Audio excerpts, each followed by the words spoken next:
Dixon. I'm the Drama Life Prison Wife. I'm the legally blind artist that is rapping and painting for justice, hoping to see justice before all fades to black. Yes, it's your girl Cadillac. Anyways, coming through, I am going to work on this picture, girl. It's been a minute. Poster been done.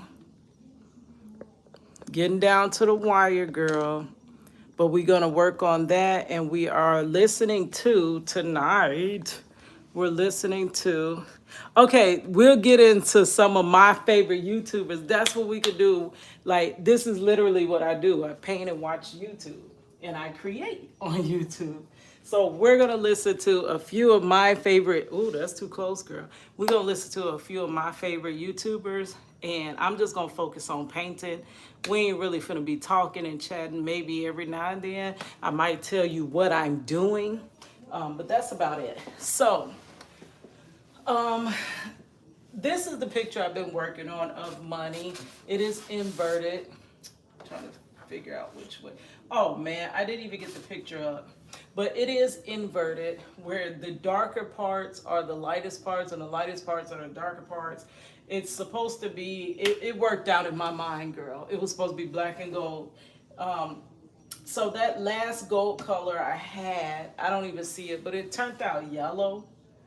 And I didn't like it. So now I went to Michael's. You know how they do on YouTube. They like to, their YouTubers put their hand behind some when they show you my big old Shrek hand.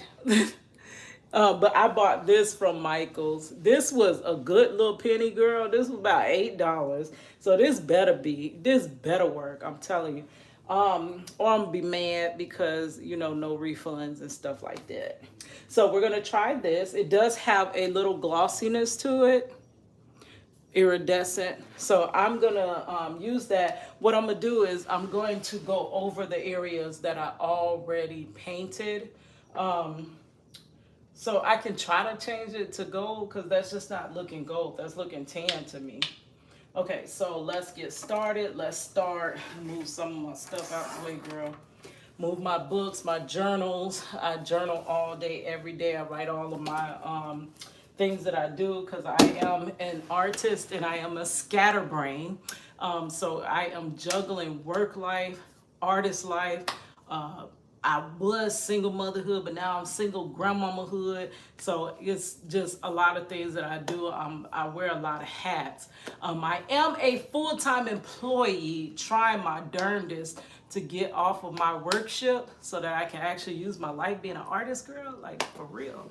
So anyways, I do got to join my workshop in a few hours. So we're only going to work on this for a little bit. We'll listen to some of my favorite YouTubers. Right now we're listening to Dr. Romani. I love her. She talks about narcissists and narcissistic relationships and a lot of toxic relationships. I have suffered in my life with a lot of toxic relationships. I am now on the verge of turning 42, and I would say really when I turned 40, 40 does something to you. I literally started, like God started revealing slowly but surely some things in my life, some problems that have went on for so long, and I never really understood or knew why he's revealing certain things to me. And one thing that he has revealed is that I've had a lot of toxic relationships in my life. So we're gonna listen to Dr. Romani, then I might find some other people that I listen to, girl, and who gets me motivated. All right, so let's get to this, and I'm just gonna be painting. Finally, narcissists are very invested in looking strong to the world. Strength, power, control, domination. Okay. These are all key dynamics in narcissism. And sort of being above it all and pronouncing that it's all great is another way of maintaining that power. While the rest of us look anxious and weak, actually, to them, not to the real world, but while the rest of us seemingly look anxious and weak, actually being concerned with the real issues in the world, they, the narcissists, are just able to maintain a facade of strength by just repeating their mantra that everything is just fantastic. And the scary thing is that they really trick the world, and everyone's like, well, what a natural leader. They're just always positive. The narcissist's toxic positivity can impact us like any toxic positivity. It has a very gaslighting feel. There can be a temptation to just go along with the everything's great mentality. But you don't need to do that. You have the right to step back seltzer water. and not buy into their self-serving rose-colored glasses and simply see the world as it is. Sure, some days aren't great, and you're clear on what those days are. But it's okay when some days are not. But it's not okay for the narcissist. And it's sort of an interesting, last takeaway is that one way you really see this is narcissists actually hate getting sick. It's very hard for them when they get sick, because now everything's not great. Like they'll say, I'm as strong as a bull, I never get sick. And so when they finally do get sick, it can actually be very destabilizing for them. They'll try to fight through it and say, I'm going to get better in record time. I don't need no stinking flu shot. I don't believe flu shots for suckers. And when they get sick, yeah, they'll complain more than ever. But it's very important for them to never show any weakness to the world. So their toxic positivity, it's not just gaslighting, it's putting this false, grandiose front to the world so that no form of weakness ever peers out from behind them. But if you had to grow up with a toxically positive parent, live with a toxically positive partner, have a toxically positive friend, or have a toxically positive boss, these kinds of narcissistic patterns, which are really, really common, especially This in is the grandiose picture of money. narcissists, My it can daughter be that galling. I'm doing. Interestingly also, in the Don't mind covert my old beat up narcissists, iPhone, you don't please. tend to see as much of the toxic positivity. They don't tend to run positive. This toxic positivity pattern is definitely something that we see much more in the grandiose narcissistic space. So I hope that gives you some insight, especially when you run into the everything's great narcissist, and they're saying everything's great, just as they're spreading toxicity, lack of empathy, and all the other gaslighty, invalidating, dismissive things they do. But somehow they're able to put a nice shine on it and say everything's great, just as they're sticking it to you. So let's talk about spiritual bypassing. Now, you may not know the term, but spiritual bypassing is actually a term that was, I think, coined in the 70s or 80s by a guy named John Wellwood. And it's this idea of using spiritual beliefs or practices as a way to circumvent real feelings or processing real pain. There's... Will that be debit or credit? Both. And What do you mean, both? A real arrogance to spiritual bypassing, as though the bypasser can't be bothered with mere human feelings, but instead they hide behind spiritual explanations.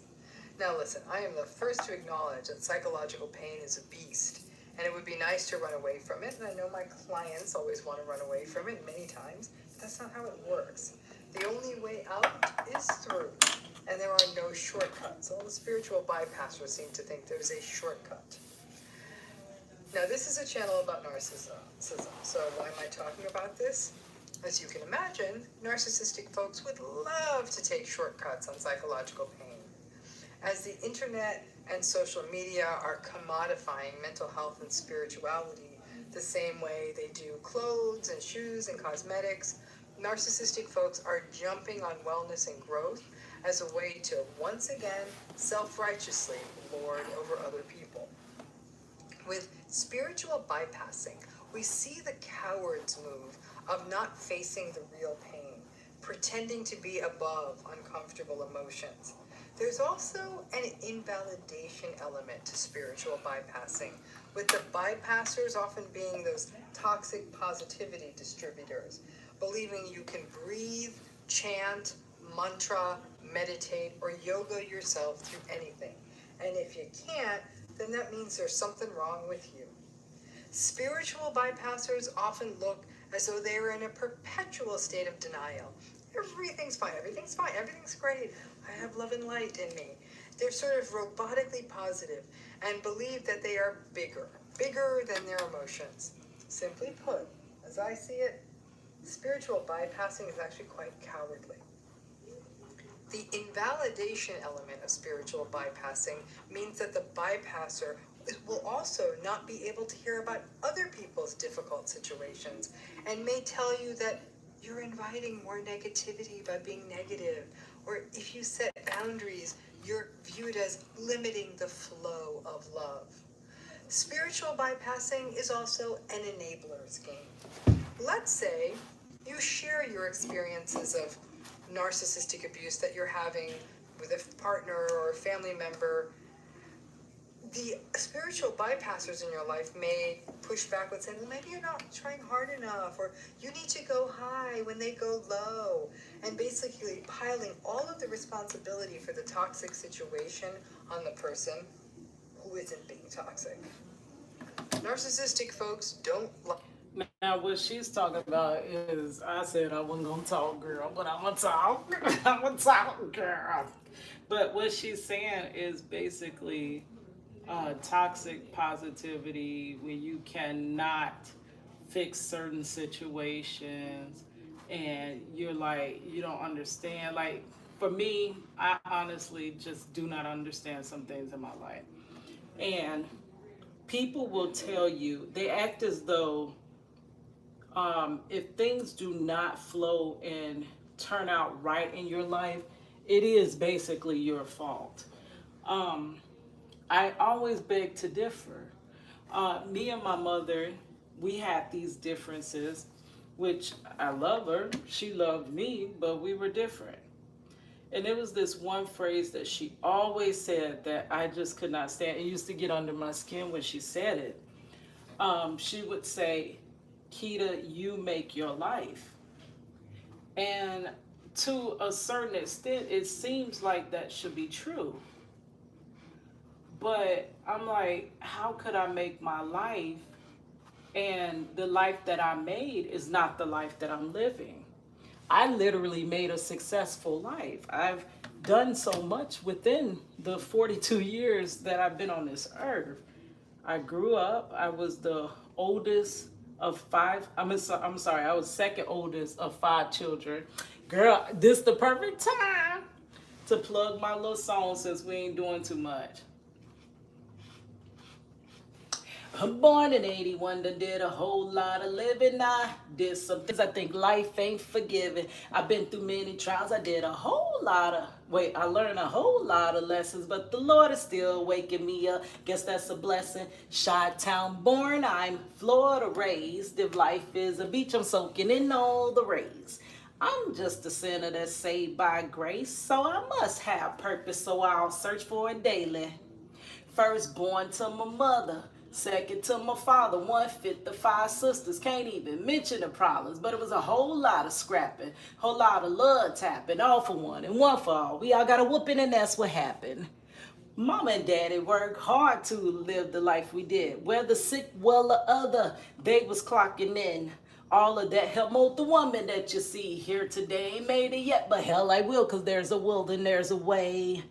Single mother to my single mother to my daughter, cause her daddy up the road. Last year lost my mama, gotta keep on holding on. I work and go to college trying to see a better day. It's your girl Cadillac, aka single mother by night, super rapping woman by day. Yes, 1/5 of five sisters. Can't even mention the problems, but it was a whole lot of scrapping, whole lot of love tapping, all for one and one for all. We all got a whooping, and that's what happened. But yes, it was hard. I was the second oldest, so when my sister left, basically I became the oldest to three younger siblings that basically I became the second mother to. And it was like I was still a teenager. I was still growing, maturing, still learning. And it was basically like anything that had to do with me was pushed to the side because the focus became more so on the younger siblings. And then I grew up with a sixth sibling. So to grow up with also a sixth sibling, anybody that grew up with a special needs sibling, sometimes you feel it, and it feels selfish to feel that way. but most of the attention is going to go to that sick sibling. It does not, you don't get a lot of attention. It was like, no matter what I did, I felt unseen, unheard. It was always my mother was dealing with the little kids, or she was, my sister was sick, so she was going back and forth to the hospital. Now, I know that seems selfish. I'm not trying to be selfish. I'm not trying to take the spotlight or anything away. It's just I'm telling you why I felt unseen and unheard, and basically like I was kind of just there to, be the babysitter. So in my beginning of my life started out feeling like the only time I'm good is when I'm doing for someone. And that's where I think that started. I literally started being an artist at 9 years old. And I picked up a pencil at 11 and realized that, hey, I could draw people and it looked just like them. Like, I really didn't even know I had that talent. So that is God sent. And I would draw these beautiful murals, these beautiful pictures, charcoal. This looked like some famous artist drew this stuff. And it would be me, a child. Like, and when I would be so excited and I would take it and I would want my mother to see it, and she would be like, just put it on the refrigerator. Like, I'm dealing with the kids. So I always felt overshadowed. And then also by being the oldest, once my sister left, anything that the kids did that was wrong, I got in trouble for it because I was the oldest. You know what I mean? So it was like it just became that I was the invisible. You can see me when you need my help, but if you don't need my help, other than that, I'm pretty much invisible. And that created this sense in me where I had to find attention. I had to get attention in some type of way.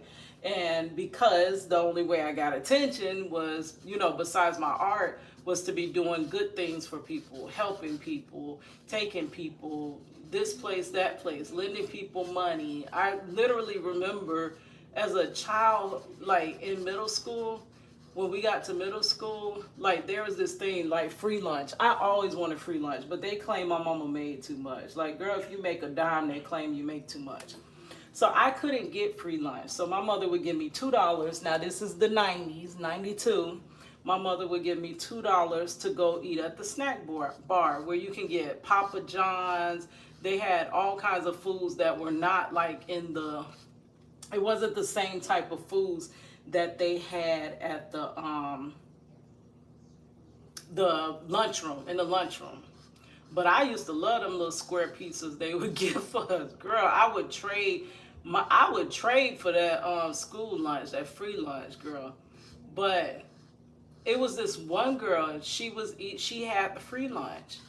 And my mother would give me $2 every day to eat at the snack bar. And back then you could get a lot for $2. And one day I didn't have no friends, and she, what is it? Befriend? Is that the word? I don't know. She became my friend. I was the outcast, but she became my friend. And I was like, so why are you going in the lunchroom? And she was like, oh, I don't have any money. I'm on free lunch. And I just could not understand, like, her saying that she ain't had no money. Like, that made no sense to me. And I was like, you know what? Don't even worry about it. I'll give you $1. And I promise you, every single day, I gave her one of my $2 because I couldn't understand how she didn't have the benefit to eat at this snack bar like I did. And it just became like out of control. Like I was always there to like, oh, you got a problem, don't cry, don't cry, we could figure this out. I was always the one solving everyone's problems.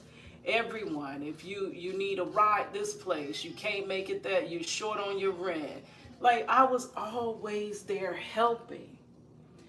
But somewhere along the line, I never understood that some people you cannot help. You can help some people, and some people gladly will appreciate it. They will reciprocate, or like Laura Hill like to use them big words. She say reciprocity, girl.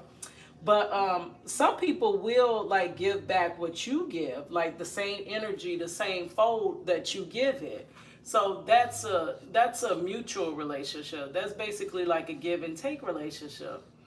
But by me doing so much for so many people, it would be times that I would literally just finish doing a favor for one person, into another favor for another, into another favor for another, where it came to the point, y'all know I journal every single day. And I started saying, I need to journal and literally keep track of how many times I am helping the same people. Like, I was gonna make a board like with the names and check each time I'm doing something for them. Like, my mother used to do things like this. She kept account of everything. And I wanted to also put myself on that list and be like, how many times out of the course of a whole day do I do anything for my own self? I barely do anything for me. If you looked at the whole scope and the way I treat others and the way I treat myself, you would think I hate myself.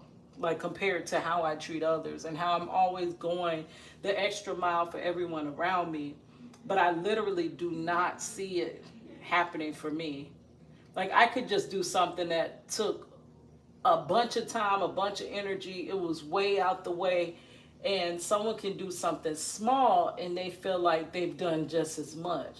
Or I can frequently help the same person over and over and over and over and over and over. And then they can help me once and then they just feel like, oh, I've done just as much for you as you've done for me.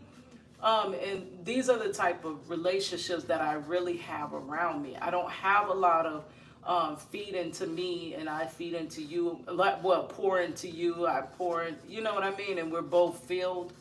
I don't have a lot of those relationships at all. And it leaves me drained. But it's unfortunate. It took me years to get drained. So I just went through like feeling like, okay, the only time people like me is when I'm helping, so let me just always help people. But what I realized along the way, people just take advantage of me. They literally don't really even like me any more than they did before I did anything for them.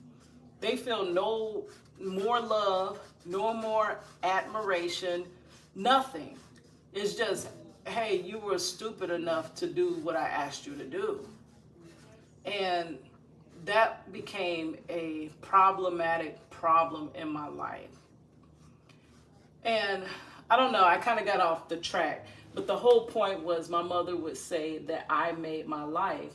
And I'm like, I don't understand how this is the life that I made when I put everyone, like, how you do unto others as you would have them do unto you.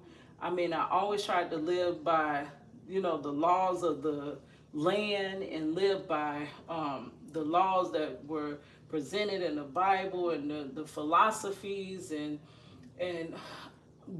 turn your cheek and this and that. They slap you 1,000,001 times, just keep on forgiving them. And, I would live by that. So I'm like, how is this the life that I made for myself? And I mean, I didn't grow up poor. We grew up middle class, which there is no middle class anymore, in this country. But I grew up middle class, and basically my mother always taught me, well, she grew up in the west side of Chicago. She's from the west side Chicago. And she moved to Florida, her and my father. My father's from the south side of Chicago, originally from Mississippi. They moved to Florida basically for a better life for their kids than what they grew up in. And my mother made me work for every single thing that anything I wanted, she would make me work for it. And what was so funny and what was so ironic, the younger siblings were not treated in the same manner. Anything they looked at, it felt like they got it. Anything they wanted to do, they got it. Like, they made sure they were going to college. They paid for them for everything. Their first car was not a used car. They had these brand new cars. I'm like, who does that? Who gets a brand new spanking car for their first car? And my car was a used, it was the older family car, used, and I was just as appreciative of it. And like anything I had to get, I had to work for it. My mother did not run me no money like that. When I had my daughter, like, and I became a single mother overnight, like, did I beget that? How in the heck did I beget that when I'm thinking I met the perfect man and we finna be together, and girl, that just turned left on me, like, and turned left and went down a dead end road. Like, how did I create that? And like basically I would work hard. I was like, no, this can't be my life. I don't desire this. I gotta, go get through college. And my mother told me, if you paid for yourself to go to college, you would appreciate it more. And I got on my grind and start trying to find ways to get money and see how I can get myself through college. I didn't finish college till my daughter was almost grown. I think she was grown because I graduated in 2020. I started college in 2000. The 20-year college student. Girl, like, but I finished it. Like anything, everything. I got my cosmetology license, which was not easy because I'm disabled. I have carpal tunnel, arthritis, and everything else. Like, but no matter what obstacles are placed in front of me, I still achieve and go out there and get and excel. But it just never, the life that I want never happens. I don't desire a struggle life. Like Jaheim had that struggle love song. I don't desire no struggle love, girl. I did not make a life where I should struggle as hard as I have worked. So I don't believe that I made my life. Like literally every bad thing that was thrown at me, I tried my best to change it. Take something negative and make it into something positive. Like I always tried to do that. Like when my husband was wrongfully convicted, I didn't just sit back and, oh, he's wrongfully convicted. I started petitions. I started meeting people. I started going out marching myself with other people on other issues. I started creating artwork. I started trying to sell my artwork. I decided I was going to try to do it through music. I went out and I was never one to talk about what I want to do one day. I was always the one to go and do it today. You want to do this? Okay, let's do it. Let's figure it out. We could do it. I was never one that just sat back. So I don't understand how I made my life the way that it is. Struggling, barely making ends meet, always working, can't get off the work ship though you're disabled. I did not beget that. So when people tell me that, like she would say, Kitty, you make your life. And I would be like, Mom, but if I make my life, why isn't my life what I made? This ain't what I put in. You know how they say you reap what you sow? I didn't sow weeds. I didn't sow dead crops. I didn't sow this sour fruit. God, oops. I didn't sow this sour fruit, so why am I reaping it? And I just literally do not understand. And what she's saying is toxically positive people throws it back on you. The reason you did not get it is because you were not positive enough. And then what that does to me, I intake it and I'm like, okay, well, maybe they know more than I do. And maybe I wasn't positive enough, or maybe I wasn't thinking this way. And maybe that's why I didn't get it. So I'm basically going back to the drawing board, and a person that they basically beat themselves up. You got to be more positive. It's your fault that this is not working out. Like even with my YouTube, like I would literally see somebody, you can start your YouTube tomorrow and I'm sure you'll be monetized before I will. Even though I literally daily upload. I was doing a lot more to my channel when I first started back in 2000. I've been on freaking almost since YouTube began. And my channel has just been a very hard uphill struggle to, grow and to get monetized. But I see other people literally put out a couple videos and then all of a sudden they're like monetized, making money, not having to clock in to their, job. I know it's going to take a little time and I know it's going to take some hard work, but I'm not above hard work. I don't mind working hard.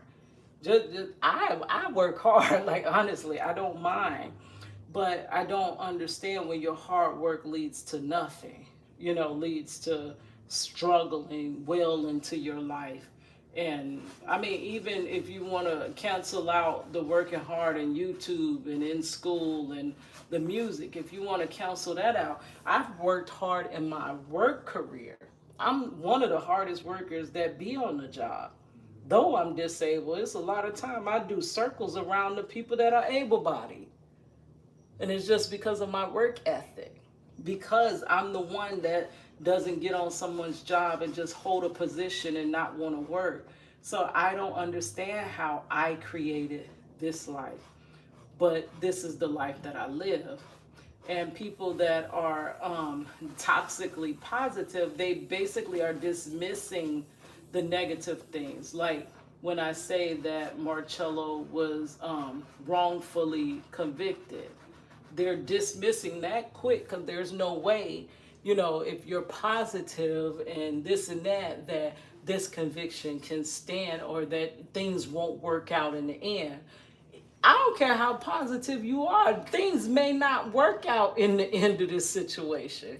He may not get out until Jesus come back, girl. So it don't really have nothing to do with me. And it's basically like saying you control your own life. To an extent, you do. You can change your mindset, get up, get out there and get some. Y'all remember Goody Mob. But you can't get nothing if you don't get up and try. So I've done my part, but I can't make it happen. It happens if it happens. You know what I mean? I can't make nobody watch my YouTube videos. I can put my YouTube videos out there. I can make my videos, but I cannot make anybody watch them. You understand what I mean? So I really don't feel like I made the life that I'm not living the life that I made. You know? So a positive person, toxically positive person, not just regular positive. Toxically positive means you never see the underbelly of why something is the way it is. Like the system, they don't want to see the corruption in the system because there's no way that there can be corruption. It's not seeing the under ailments and the things that led to the situation. It's not acknowledging that. Do not acknowledge that at all. Let's just acknowledge the outcome. And if you didn't get what you set out to get, it's basically you. You got to become more positive. So to me, I go back to the drawing board. I beat myself up and I be like, yeah, Keita, you got to be more positive. Think more positive. Think more positive.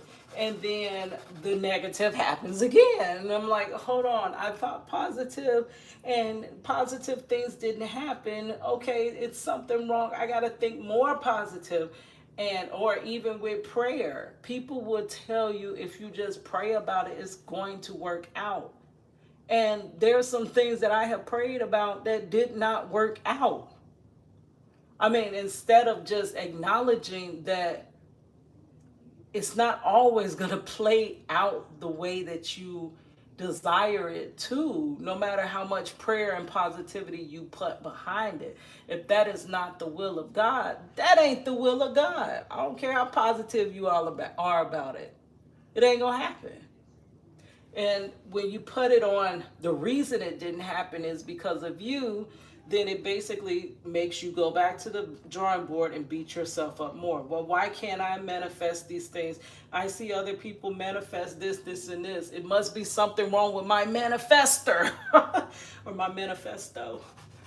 But I don't know. It's like it basically puts it back on you. Like, and somewhat Marcello rides that line of being that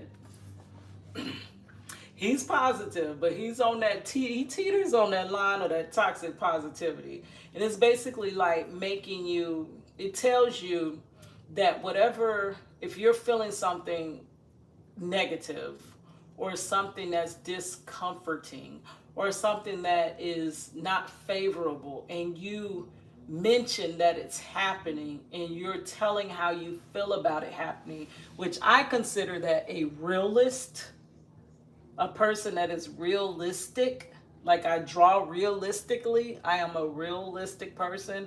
I draw what I see and I tell what I see. But that's a great analogy. A realistic painter or a realistic drawer. So if a person has a blemish and I draw that blemish, am I being negative by drawing that blemish? Or am I being a realist by drawing that the person got a blemish on their face? But if I'm that over toxically person, I'm gonna draw that person just flawless and airbrushed and they're just perfect. Like that's the saying. It's like I'm a realistic artist and I am a realistic person. If something is hurting me, I'm gonna say it's hurting me. I'm not gonna hide that ish. How you doing today, Keto? I'm all right. I'm not going, oh my God, it's just so rainbows and butterflies and unicorns and such. No, I'm all right. How you doing? Are you okay? You doing good? Because I always believe in seeing how other people doing too. Don't just, people figuring out how you doing. Reciprocate what people give to you. So, Marcello, I don't know what we were talking about, but it was something. I don't know if it was my music career or what. We was talking about something, and I was like, it just didn't work out. And he was like, the reason it didn't work out is because, okay, first I said, when I think positive, negative happens. And when I think negative, negative happens. So it's almost like no matter what I load into the system, negative comes out. I end up in negative situations and with negative outcomes. And I was like, just like Soldier Boy. Soldier Boy ain't grind for years upon years upon years. Soldier Boy tried a clever solution. It worked. It didn't fail. It worked. Remember that. And he became famous. And once you break through the noise and basically get your face out there, you can do almost anything you want to do. Honestly, at that point, it's really easy to get a following once people know you. People jump on bandwagons. People are not willing to grow with you. If you ain't got it already, they ain't got nothing to hear from you. So basically, let's say it didn't work. And he tried something else and it didn't work. And he tried something else and it didn't work still. You get reinforcement through positivity and you get reinforcement through negative things happening. We basically become our we are what we've been through. Like if you didn't go through that negative situation, you may not come out negative because you haven't been through that negative situation. Those that haven't been abused would not come out with the aspects that come from being abused because they weren't abused. They weren't exposed to that. So those that hadn't had those negative situations, like some of the things that I've been through, like if you haven't been through things like that, and I know we all go through something, we all go through different issues. So if you, well, back to the Soldier Boy. Let's say he failed every attempt. Failed. It'll be hard pressed. You'll be hard pressed trying to tell him that his next attempt is going to work. Now, let's say Soldier Boy did that and it worked. He touched that and it worked. He touched that and it worked. You would be hard pressed trying to tell him that there's something he cannot do because he realized that everything he does happens. Y'all, they knocking at the door. So for me, everything I have done so far has failed. Let's just be honest. We're not being negative. We're being realistic. Hold on one moment, guys.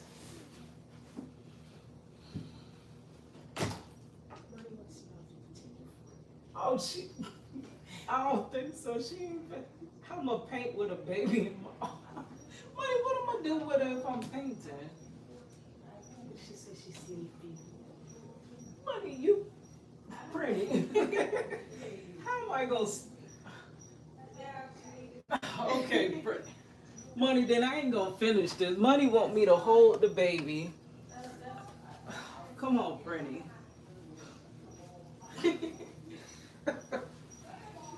Okay, so now the painting is over, y'all. No more painting. Because Money to ram me the baby. But basically, say hey, pretty. Say hey. Hey, pretty, pretty. Pretty, pretty. Say hey, pretty, pretty. Say hey to the peoples. I was trying to draw your little mama, but she always trying to run me the baby. It's almost Prinny's birthday. Prinny is soon to be 1.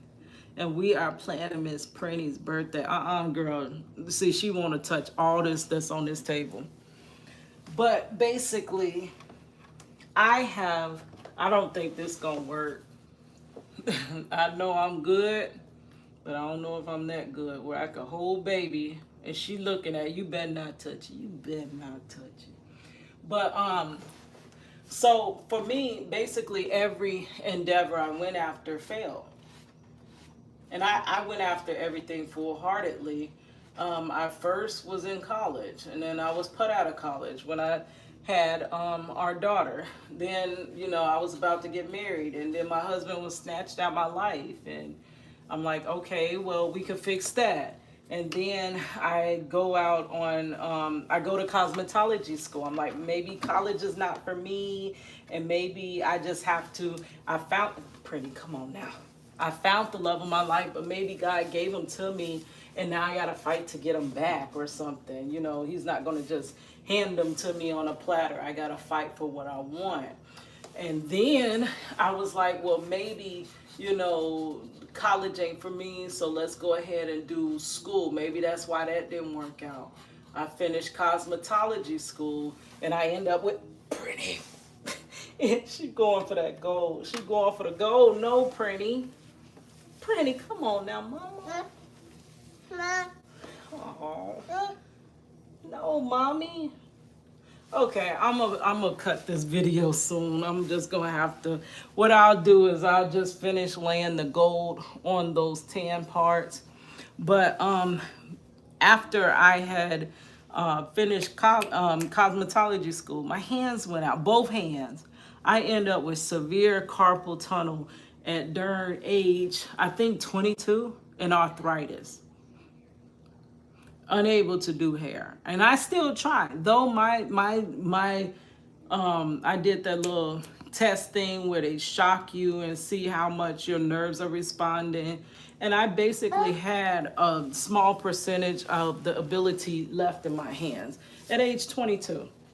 But since age 22, I have been fighting and I have been trying, still wholeheartedly. I was still doing hair, but just going through therapies. I've been at every therapy you can think of. I've tried everything that you can think of, and I just don't know how to give up. I do want to give up. I don't know how to give up. And I mean, that didn't work out. So I tried different jobs. I've been to so many different jobs. My carpal tunnel always messes me up with my jobs. And then I actually went through college. And right as I started college, when I started college, I had an issue with my hands, basically. And I was told at the beginning of college, going for graphic design, that I'm so sorry, but no, you can't be a graphic designer. And the reason being, the industry is fast paced, and because of you being slower due to your disabilities, you'll never be able to keep up with the industry. You okay, girl? You good? Ooh. Okay, Pretty. You good? That I could not. Are we just doing that to get the attention over here? But But I was told that I wouldn't. Okay, she want to be on this camera. That I would not be able to be a graphic designer because of that. And I still finished. That was in the beginning of my school career. Oh, come on, pretty. It's sleepy time. But no matter what, I always try to make the best life so that I can give that to our daughter and now to our granddaughter. But it just didn't work out. And to just say that I made my life means, I don't know, no matter what I do, when I don't get the result that I was trying to get, it's my fault. And that's what I agree with that toxic positivity. I literally didn't even know that term until the beginning of this year. And I'm like, yeah, that is sometimes when people, they basically silence you. When I say I'm going through pain, I don't know what I'm going to do. I have to keep this job to pay my bills. But literally my hands feel like they're going to freaking fall off. Like, have you ever had to like work with an injury chronic pain? And you really can't work. But if you don't carry your butt to work, you don't get paid and you can't pay your bills. And by me being the one that upholds and holds everybody else down, people don't hold me down. So what do I do when I can't work, when I can't make money? Nobody's going to come and help me and run me some money like that. Like, that's not how this works. I'm the helper. They don't help me, you know? And I was telling him, like, when you constantly get bad, though you do good or you think positive, you get negative, you think negative, you get negative. Like, it's almost like no matter what you do, you get the negative result, right? Or the short end of the stick. So Marcello was telling me, well, I think when you think positive, you have a small portion, like a small amount of doubt, and that's why it didn't work out. And I'm like, okay. I took that thought with me to work, and I thought about that the whole time at work. And I came back with, if that's true, you know how you do a math problem and 4 plus 4 equals 8. And how you're supposed to check the problem is to flip it. You do 8 minus 4, and then it equals 4. That's how they teach us in elementary. So you can check a problem by flipping the problem around and doing the opposite. So I would beg to differ that in the case of if I had doubt going into a situation and I had a small piece of hope, then the same should be true. Because I have that small piece of hope, it should change that doubtful situation around and it should be positive. So if you're telling me the reason my positivity didn't work because I had to have had some small amount of doubt, that means that if I have an immense amount of doubt and a small piece of hope, that should work too. So, I mean, and that's just not true. Some things just don't work out. Like, can we say that? No, we can't, because it's toxically positive. We gotta be always smiling and great days and sunshines and beautiful unicorns and butterflies, right, Pretty? All right, we're gonna end this because Pretty is doing the most. And money always run me the baby at night. All right, guys. It's your girl Cadillac. Maybe we'll get this done someday. Let's be positive, Pretty. Ooh, your nose running, mama. All right.